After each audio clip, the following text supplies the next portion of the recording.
Hello learners, good morning. So let's again start with a very simple concept of stock and flow. तो ये है national income का एक important concept. इससे related question exam में ये आता है कि आपको आइडेंटिफाई करना होता है द कंसेप्ट इज स्टॉक और द फ्लो.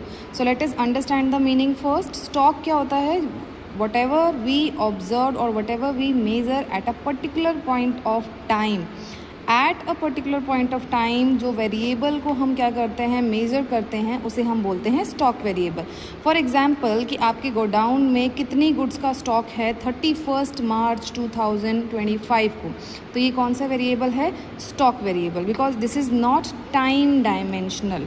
ओके, आप यहाँ पे लिख भी सकते हैं कि ये एक स्टैटिस्टिक कॉन्सेप्ट होता है and this is not time dimensional. Okay, this is not time dimensional. तो नेशनल इनकम हो गया आपका मनी सप्लाई. मनी सप्लाई भी क्या होता है? We measured at a particular point of time. तो दिस इज़ स्टॉक वेरिएबल. याद रखिएगा, जिस भी वेरिएबल को हम at a particular point of time, आज अभी मेरे पास कितना मनी है, कितना करेंसी है, या आज मेरे पास कितना मेरे पास मटेरियल रिक्वायर्ड जो है वो है, उसे हम क्या बोलते हैं? Stock concept. दूसरा होता है हमारा फ्लो कॉन्सेप्ट. फ्लो का मतलब क्या होता है? जिसे आप over a period of time check करते हैं. जैसे during the month of January आपने कितना प्रोडक्शन गुड किया, बर्थ रेट कितनी थी हमारी 2024 के अंदर, नेशनल इनकम कितनी हुई हमारी 2024 में. तो this is a dynamic concept.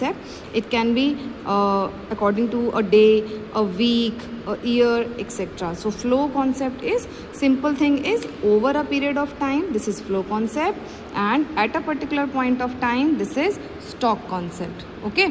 So if you have anything that is measured at a particular point of time, याद रखिए वो stock concept होगा, और जिसे आप over a period of time measure करते हैं वो flow concept होगा. Thank you.